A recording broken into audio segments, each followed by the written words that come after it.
Everyone, welcome back to my YouTube channel. I hope आप लोग सब बढ़िया होंगे। So today's the topic of discussion is internet and online learning resources. सो आज हम जो है इसमें 4 इंपॉर्टेंट चीज़ों के बारे में पढ़ेंगे। ई लाइब्रेरी क्या होती है, वेबसाइट्स क्या होती हैं, वेब 2.0 टेक्नोलॉजी क्या होती है और ओपन एजुकेशनल रिसोर्सेज क्या होते हैं। आज हम इन टॉपिक्स के ऊपर डिस्कशन करेंगे। So let's get started. सबसे पहले आपने टॉपिक को शुरुआत देनी है उसकी इंट्रोडक्शन से, तो थोड़ा सा हम इंटरनेट के बारे में जान लेते हैं। जैसे कि हमें पता है कि इंटरनेट जो है मिलियंस ऑफ कंप्यूटर्स को वर्ल्ड वाइड कनेक्ट करता है, वास्ट इन्फॉर्मेशन देता है, कम्युनिकेशन में हेल्प करता है, ई कॉमर्स में हेल्प करता है और एंटरटेनमेंट अपॉर्चुनिटीज़ तो मिलती ही हैं, वो तो हम सबको पता ही है। ये जो इंटरनेट है इसने सिर्फ पर्सनल लाइफ में ही रेवोल्यूशनलाइज नहीं किया है बल्कि प्रोफेशनली भी बहुत रेवोल्यूशन लाया हुआ है। अब बेनिफिट्स तो हम सबको बहुत सारे पता हैं कि इंटरनेट के ये बेनिफिट्स हैं, but still there are some disadvantages also, जैसे कि सिक्योरिटी का रिस्क हो जाता है, प्राइवेसी के कंसर्न्स हैं एंड डिजिटल डिवाइड है। डिजिटल डिवाइड मीन्स कि हर एक इंसान जो है इंटरनेट अफोर्ड नहीं कर सकता, हर एक इंसान वो टेक्नोलॉजी वाले टूल्स अफोर्ड नहीं कर सकता। तो इस तरह से डिजिटल डिवाइड भी एक रीज़न है इसका। लेकिन स्टिल जो हमारी मॉडर्न लाइफ है उसमें इंटरनेट एक बहुत इंपॉर्टेंट रोल जो है वो प्ले करता है। तो सबसे पहले हम स्टार्ट करेंगे ई लाइब्रेरी के साथ में कि ई लाइब्रेरी क्या होती है। तो ई लाइब्रेरी एक ऑनलाइन रिपोजिटरी है डिजिटल ऑब्जेक्ट्स की। रिपोजिटरी मतलब एक तरह का स्टोरेज एरिया है जहाँ पर आपको टेक्स्ट की फॉर्म में, इमेजेस की फॉर्म में, वीडियोज़ या ऑडियो फाइल्स की फॉर्म में जो है आपको बहुत सारी यूज़फुल चीज़ें मिल जाएंगी जो कि आपको नॉलेज बढ़ाने के लिए बहुत ज़रूरी होंगी। जो ई लाइब्रेरीज़ होती हैं वो डिज़ाइन की जाती हैं ताकि कुछ इन्फॉर्मेशन, जैसे कुछ बुक्स होती हैं, जैसे फॉरेन ऑथर्स की बुक्स होती हैं जो हम अफोर्ड नहीं कर सकते हैं अपनी डेली लाइफ में, 20,000 30,000 इतनी महंगी महंगी बुक्स होती हैं जो कि हम नहीं खरीद पा सकते, लेकिन इसका मतलब ये नहीं है कि हम उनको पढ़ नहीं सकते हैं। तो इस तरह से ई लाइब्रेरीज़ जो हैं ऐसी एक्सपेंसिव चीज़ों को भी एक्सेस करवाती है जिसके थ्रू हमारे लिए नॉलेज को या इन्फॉर्मेशन को कलेक्ट कर पाना ईजी हो जाता है।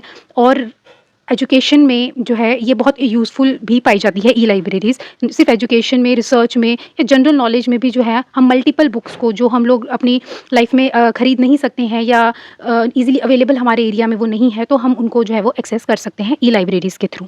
अगर हम की फ़ीचर्स की बात करें तो की फ़ीचर्स क्या हैं ई लाइब्रेरी के? एक तो ये एक्सेसिबिलिटी। एक्सेसिबिलिटी मतलब कि कोई ऐसा फिक्स टाइम नहीं है कि आप इसी टाइम पे उस बुक को एक्सेस कर सकते हो। आप 24/7 जो है कहीं से भी इंटरनेट की मदद से आप उन बुक्स को या उन पर्टिकुलर रिसोर्सेज़ को जो है वो यूज़ कर सकते हैं। सर्चेबिलिटी है। सर्चेबिलिटी मतलब कि क्विकली आप कोई भी इन्फॉर्मेशन, स्पेसिफिक इन्फॉर्मेशन ढूँढना चाहते हैं तो आपके पास में ये एडवांस्ड सर्च का फीचर होगा, तो आप इजीली जो भी चीज़ ढूँढना चाहते हैं वो आपको इजीली मिल जाएगी। Diverse formats. डाइवर्स फॉर्मेट्स मतलब कि सिर्फ बुक्स ही नहीं, आपको academic papers, videos, audios etcetera जितनी भी चीज़ें आपको ज़रूरी हैं वो सारी आपको वहाँ पे मिल जाएँगी। Next multimedia. मल्टीमीडिया सेम वही कि आपको वेरियस टाइप्स की मीडिया की फॉर्म में भी आपको जो है वो रिसोर्सेज मिलेंगे जिसके थ्रू आप अपना लर्निंग एक्सपीरियंस और ज़्यादा एनहांस कर सकते हो। Next is interactivity. Interactivity means features like book marking. जैसे हमारे कोई हम कुछ भी आर्टिकल पढ़ते हैं, अगर हम उसको बाद के लिए भी सेव करना चाहते हैं तो हम बुक मार्क कर देते हैं। एनोटेशंस होती हैं, इंटरेक्टिव कंटेंट्स होते हैं, तो ये सारे फीचर्स जो हैं हमें ई लाइब्रेरीज़ जो हैं वो प्रोवाइड करती हैं। अगर हम टाइप्स की बात करें तो ई लाइब्रेरीज़ जो हैं वो अलग अलग टाइप्स की हो सकती हैं। जैसे first academic libraries. Academic libraries जो हैं वो ऐसे रिसोर्सेज प्रोवाइड करेंगे जो स्टूडेंट्स के लिए यूज़फुल होंगी। कोई रिसर्च कर रहा है, रिसर्चर्स के लिए होंगी, या कोई फैकल्टी मेंबर है उसके लिए भी जो है एकेडमिक लाइब्रेरीज़ यूज़फुल होती हैं। जैसे कि जेस्टोर है, JSTOR आप कह लो जैसे भी, या गूगल स्कॉलर्स हैं जहाँ पे सारे रिसर्च पेपर्स पड़े होते हैं, तो आप वहाँ से जो है उनको रेफरेंस के तौर पर यूज़ कर सकते हैं। Next is public libraries. ये पब्लिक के लिए जो है बनाई जाती हैं लाइब्रेरीज़ जिसमें वो अपना जनरल नॉलेज जो है उसको या एंटरटेनमेंट रिसोर्सेज के तौर पर जो है वो उनको यूज़ कर सकते हैं। उसके बाद नेक्स्ट आ जाती हैं हमारे पास में स्पेशलाइज्ड लाइब्रेरीज़। स्पेशलाइज्ड लाइब्रेरीज़ किसी स्पेसिफिक सब्जेक्ट के ऊपर होंगी। जैसे कोई अगर मेडिकल स्टूडेंट है, मान लो MBBS कर रहा है, तो उसमें जितनी भी मेडिकल रिसोर्सेज की ज़रूरत है वो सारी आपको मेडिकल लाइब्रेरीज़ में मिल जाएंगी। कोई अगर लॉ का स्टूडेंट है या लॉ का ही कोई पर्सन है जिसको कोई रिसोर्स चाहिए तो वो लीगल लाइब्रेरीज से वो डाटा निकाल सकता है। इसी तरह से टेक्निकल लाइब्रेरीज़ हैं, तो मतलब स्पेसिफिक सब्जेक्ट के अकॉर्डिंग स्पेशलाइज्ड लाइब्रेरीज़ को डिज़ाइन किया जाता है। अब अगर हम इसके बेनिफिट्स की बात करें तो there are lots of benefits like convenience. कहीं पे भी आप एक्सेस कर सकते हो इंटरनेट की मदद से। कॉस्ट इफेक्टिव है, फ्री ऑफ कॉस्ट होते हैं मोस्टली। कुछ वेबसाइट्स या कुछ लाइब्रेरीज जो हैं वो आपको पेड भी मिलेंगी, बट मोस्ट ऑफ टाइम ये फ्री ही होती हैं, तो ये कॉस्ट इफेक्टिव होती हैं। स्पेस सेविंग होती हैं, आपको कोई फिजिकल स्पेस नहीं चाहिए इस बुक्स को स्टोर करने के लिए। प्रिजर्वेशन है, कोई भी डिजिटल फॉर्मेट में जो है वो आप अपने फ्रिजाइल डॉक्यूमेंट्स को जो है वो इसमें सेव कर सकते हैं। कोलैबोरेशंस हैं, मतलब आप लर्नर्स, यूजर्स के साथ में भी डाटा को शेयर कर सकते हैं, उनके साथ कोलैबोरेशंस कर सकते हैं।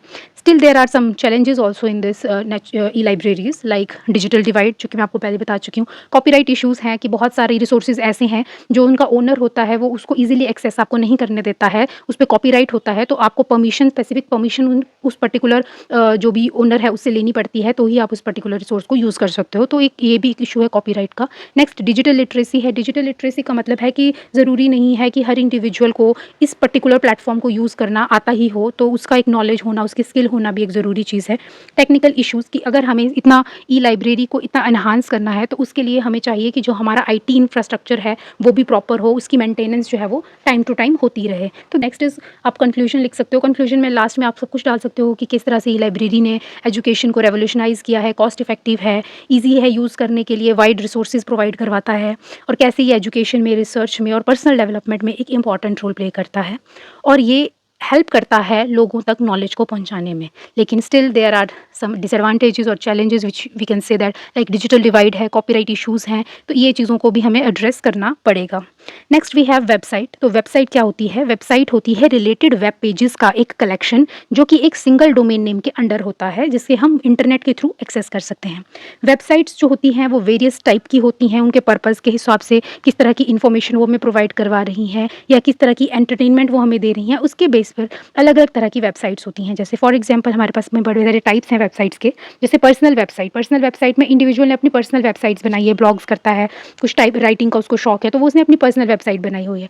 Next we have a corporate website. Corporate website को बिजनेसेस में यूज़ किया जाता है अपने प्रोडक्ट्स वगैरह को बताने के लिए। उसी तरह से ई कॉमर्स वेबसाइट्स भी वैसी है जो हम ऑनलाइन शॉपिंग करते हैं, ट्रांजैक्शंस करते हैं, लाइक अमेजॉन, मिंत्रा वगैरह। ये सारी जो वेबसाइट्स हैं ये सारी ई कॉमर्स वेबसाइट्स हैं। नेक्स्ट इज़ एजुकेशनल वेबसाइट्स, जो एजुकेशनल पर्पसेस के लिए बनाई जाती हैं, जहाँ पर आपको लर्निंग रिसोर्सेज मिलते हैं, कोर्सेज मिलते हैं, जैसे कॉर्सेरा है, खान अकेडमी है, ये सारे एजुकेशनल वेबसाइट्स हैं। नेक्स्ट है न्यूज़ वेबसाइट्स। न्यूज़ वेबसाइट्स जो होते हैं आपको news articles, updates, day to day life के जो जो चल रहे हैं वो आपको ऑफर होते रहते हैं। इसमें बीबीसी, सीएनएन, इनके जो वेबसाइट्स हैं वो आ जाएंगी। फिर उसके बाद है सोशल मीडिया वेबसाइट्स। ये तो हम सबको ही पता है, फेसबुक, ट्विटर है, ये सारे क्या हैं? सोशल नेटवर्किंग साइट्स ही हैं, जिसके थ्रू हम अपना जो भी कंटेंट है उसको शेयर कर सकते हैं, लोगों के बीच में मॉडिफाई कर सकते हैं। फिर गवर्नमेंट वेबसाइट्स हैं। गवर्नमेंट वेबसाइट्स जो हैं, गवर्नमेंट कौन-कौन सी जो है फैसिलिटीज़ या कौन-कौन से ऑफर्स लेके आ रही है पब्लिक के लिए, सर्विसेज लेके आ रही है, उन सारी चीज़ों की इन्फॉर्मेशन गवर्नमेंट वेबसाइट्स पे मिलती है। Next is non profit websites. Non profit websites mean जो एनजीओज़ वगैरह चलाते हैं, वो अपने एनजीओ से रिलेटेड चीज़ों को अपना अपलोड करते रहते हैं अपनी वेबसाइट्स में, वो आ जाते हैं नॉन प्रॉफिट वेबसाइट्स में। फिर एंटरटेनमेंट वेबसाइट्स तो हमें पता ही है, जो हम गेम्स, म्यूजिक, वीडियोज़ वगैरह या जितने भी एंटरटेनमेंट पर्पसेज़ के लिए यूज़ करते हैं, लाइक नेटफ्लिक्स, यूट्यूब, ये सारे आ जाते हैं एंटरटेनमेंट वेबसाइट्स में। अब इनके कुछ बेनिफिट्स की बात करें तो इसके बेनिफिट्स में आ जाएंगे हमारे पास कि ईजिली एक्सेसिबल है, यूज़ करने में कभी भी आप इसको यूज़ कर सकते हो with the help of internet. Next information sharing, कि ईजिली हम अपनी इन्फॉर्मेशन को ग्लोबल ऑडियंस तक पहुंचा सकते हैं, मार्केटिंग कर सकते हैं। मार्केटिंग मीन्स कि हम बहुत सारे टूल्स का यूज़ कर सकते हैं किसी भी अपने प्रोडक्ट को, सर्विसेज को, आइडियाज़ को शेयर करने के लिए। जैसे हम अभी भी देखते हैं इंस्टाग्राम पे हम कितने सारे एडवर्टाइजमेंट्स आते रहते हैं, कोई अपने बिजनेस को प्रमोट कर रहा है, कोई अपने प्रोडक्ट्स को प्रमोट कर रहा है, तो ये सारे उसके बेनिफिट्स हैं। ई कॉमर्स क्या है? फैसिलिटेट करता है ऑनलाइन ट्रांजेक्शन्स को, एक्सपैंड करता है बिजनेस रीच को। कम्युनिकेशन मीन्स इंटरेक्शन हो रही है यहाँ पे किसके बीच में? लोगों के बीच में, थ्रू सोशल मीडिया, एक दूसरे के साथ अपने आइडियाज़ को और अपनी बिजनेसेस को वो शेयर कर रहे हैं, तो ये कुछ बेनिफिट्स आ जाएंगे। चैलेंजेस अगेन सिक्योरिटी रीजंस ही आ जाएंगे कि रिस्क है थोड़ा सा साइबर अटैक का, हैकिंग का, डाटा ब्रीच का। मेंटेनेंस की ऑनगोइंग अपडेट्स और फिक्सेस होते रहने चाहिए, क्योंकि कभी ना कभी कोई ना कोई जो है बग आता रहता है, तो उसको रेगुलर बेसिस पे हमें ठीक करता रहना पड़ेगा। यूज़र एक्सपीरियंस है कि यूज़र फ्रेंडली होना चाहिए, वेरियस डिवाइसेस पे एक्सेसिबल होना चाहिए। ये नहीं है कि सिर्फ आईफोन यूज़र्स यूज़ पर्टिकुलर चीज़ को यूज़ कर सकते हैं, एंड्रॉइड यूज़र नहीं कर सकते हैं, या पर्टिकुलर लैपटॉप के लिए ही है वो, मोबाइल पे आप उसको नहीं यूज़ कर सकते हैं। तो इस तरह की चीज़ें बनाओ जो कि यूज़र एक्सपीरियंस हो, जिसमें मतलब कि वो हर एक यूज़र यूज़ कर सके। Next is search engine optimization. Search engine optimization का मतलब है needs to be optimized for search engine and attract visitors, कि जो भी विजिटर है वो अट्रैक्ट हो उस पर्टिकुलर वेबसाइट की तरफ को, कि वो यूज़ करे उसको, कि आप ऐसी वेबसाइट ना बना दें जहाँ पे लोग आ ही नहीं रहे हैं आपके प्रोडक्ट्स को, आपकी जो भी चीज़ें हैं उस वेबसाइट पे उसको कोई देख ही नहीं रहा है। तो आपकी जो ये है वेबसाइट है वो ऐसी होनी चाहिए कि वो विजिटर्स को अपने उस वेबसाइट पे अट्रैक्ट करे।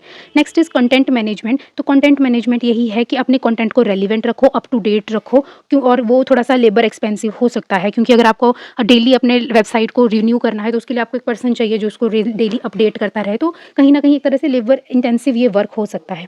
कंक्लूजन में आप डाल सकते हो कि वेबसाइट अगेन एक फंडामेंटल पार्ट है मॉडर्न जो इंटरनेट है उसका। सर्विसेज प्रोवाइड करता है वेरियस पर्सनल लेवल पे, ग्लोबल लेवल पे।